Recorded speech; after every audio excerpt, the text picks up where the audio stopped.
Item ಯಾವುದೇ ಇರಲಿ try ಮಾಡಿ ಆಚಿ ಚಿಕನ್ ಮಸಾಲಾ. ಸಕ್ಕರೆ ನಾಡು ಮಂಡ್ಯದಲ್ಲಿಯೂ ಗ್ಯಾಸ್ ಬುಕಿಂಗ್ ಟ್ರಬಲ್ ಹೆಚ್ಚಾಗಿದೆ.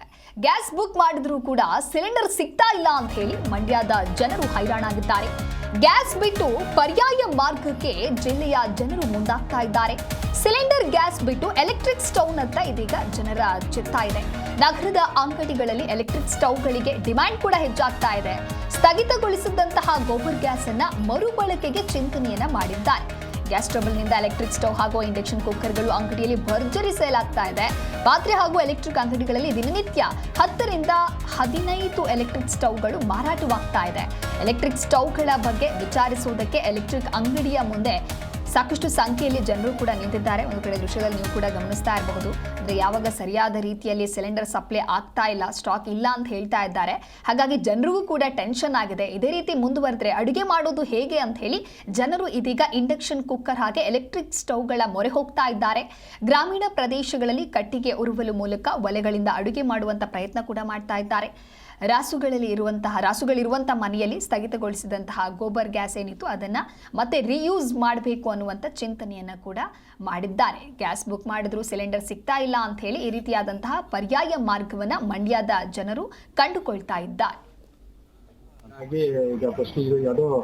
ಎಲೆಕ್ಟ್ರಿಕ್ ಸ್ಟವ್ ತಗೊಳ್ಳೋದ್ರಿಂದ ಗ್ಯಾಸ್ ಉಳಿತಾಯ ಆಯ್ತದೆ, ಮತ್ತೆ ಮನೆಗೂ ಬಳಕೆಗೆ ಗ್ಯಾಸ್ ಸಿಗ್ತಲ್ವ? ಈಗ ಅಂತಾರಾಷ್ಟ್ರೀಯ ಮಟ್ಟದಲ್ಲಿ ಯುದ್ಧಗಳು ನಡೀತಾ ಇದೆಯಲ್ಲ, ಇರಾಕ್ ಇರಾನ್ ಇವೆಲ್ಲ ಜಾಗತಿಕ ಮಟ್ಟದಲ್ಲಿ ಇದು ತೊಂದರೆ ಆಗ್ತಿರೋದ್ರಿಂದ ಮನೆ ಗ್ಯಾಸ್ಗೆ ತೊಂದರೆ ಇಲ್ಲ, ಕಮರ್ಷಿಯಲ್ ಮಾತ್ರ ಈಗ ತೊಂದರೆ ಆಗಿರೋದು.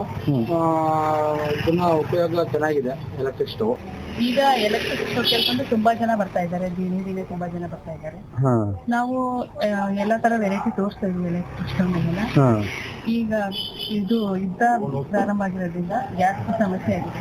ಅದಕ್ಕೋಸ್ಕರ ಪರ್ಯಾಯ ವ್ಯವಸ್ಥೆ ಅಂತಂದ್ಬಿಟ್ಟು ಎಲೆಕ್ಟ್ರಿಕ್ ಸ್ಟವ್ ತಗೊಳ್ತಾ ಇದ್ದಾರೆ. ಮೊದ್ಲು ಸ್ಟವ್ ಇತ್ತು, ಸ್ಟವ್ಗಳು ಈಗ ಎಷ್ಟಾಗ್ತಿದೆ? ಮೊದ್ಲು ಒಂದು 3-4 ಪೀಸ್ ಹೋಗ್ತಾ ಇತ್ತು. ಈಗ ಅಂದ್ರೆ ದಿವಸಕ್ಕೆ ಒಂದು 8 ಪೀಸ್ ಹೋಗ್ತಾ ಇದೆ. 8 ಪೀಸ್ ಪರ್ ಡೇ ಎನ್ಕ್ವೈರಿ ಮಾಡ್ಕೊತಾನೆ ಇದೆ ಜನಗಳು. ಏನ್ ಆತಂಕನೇ ಅಂತಂದ್ರೆ ಯುದ್ಧಕ್ಕೆ ಆತಂಕ ಆಗಿದ್ರ ಮಾಡ್ತಾರೆ ಗ್ಯಾಸ್ ಸಿಗ್ತಲ್ಲ ಇದಕ್ಕ. ಈಗ ಎಲೆಕ್ಟ್ರಿಕ್ ಸ್ಟವ್ ಕೇಳ್ಕೊಂಡು ತುಂಬಾ ಜನ ಬರ್ತಾ ಇದ್ದಾರೆ, ದಿನೇ ತುಂಬಾ ಜನ ಬರ್ತಾ ಇದ್ದಾರೆ. ನಾವು ಎಲ್ಲಾ ತರ ವೆರೈಟಿ ತೋರಿಸ್ತಾ ಇದೀವಿ ಎಲೆಕ್ಟ್ರಿಕ್ ಸ್ಟವ್ ಮೇಲೆ. ಈಗ ಇದು ಯುದ್ಧ ಪ್ರಾರಂಭ ಆಗಿರೋದ್ರಿಂದ ಗ್ಯಾಸ್ ಸಮಸ್ಯೆ ಆಗಿದೆ. ಅದಕ್ಕೋಸ್ಕರ ಪರ್ಯಾಯ ವ್ಯವಸ್ಥೆ ಅಂತಂದ್ಬಿಟ್ಟು ಎಲೆಕ್ಟ್ರಿಕ್ ಸ್ಟವ್ ತಗೊಳ್ತಾ ಇದ್ದಾರೆ. ಮೊದ್ಲು ಸ್ಟವ್ ಇತ್ತು, ಸ್ಟವ್ಗಳು ಈಗ ಎಷ್ಟಾಗ್ತಿದೆ? ಮೊದ್ಲು ಒಂದು 3-4 ಪೀಸ್ ಹೋಗ್ತಾ ಇತ್ತು. ಈಗ ಅಂದ್ರೆ ದಿವಸಕ್ಕೆ ಒಂದು 8 ಪೀಸ್ ಹೋಗ್ತಾ ಇದೆ. 8 ಪೀಸ್ ಪರ್ ಡೇ ಎನ್ಕ್ವೈರಿ ಮಾಡ್ಕೊತಾನೆ ಇದೆ ಜನಗಳು. ಏನ್ ಆತಂಕನೇ ಅಂತಂದ್ರೆ ಯುದ್ಧಕ್ಕೆ ಆತಂಕ ಆಗಿದ್ರ ಮಾಡ್ತಾರೆ ಗ್ಯಾಸ್ ಸಿಗ್ತಲ್ಲ ಇದಕ್ಕ. ಈಗ ಎಲೆಕ್ಟ್ರಿಕ್ ಸ್ಟವ್ ಕೇಳ್ಕೊಂಡು ತುಂಬಾ ಜನ ಬರ್ತಾ ಇದ್ದಾರೆ, ದಿನೇ ತುಂಬಾ ಜನ ಬರ್ತಾ ಇದ್ದಾರೆ. ನಾವು ಎಲ್ಲಾ ತರ ವೆರೈಟಿ ತೋರಿಸ್ತಾ ಇದೀವಿ ಎಲೆಕ್ಟ್ರಿಕ್ ಸ್ಟವ್ ಮೇಲೆ. ಈಗ ಇದು ಯುದ್ಧ ಪ್ರಾರಂಭ ಆಗಿರೋದ್ರಿಂದ ಗ್ಯಾಸ್ ಸಮಸ್ಯೆ ಆಗಿದೆ. ಅದಕ್ಕೋಸ್ಕರ ಪರ್ಯಾಯ ವ್ಯವಸ್ಥೆ ಅಂತಂದ್ಬಿಟ್ಟು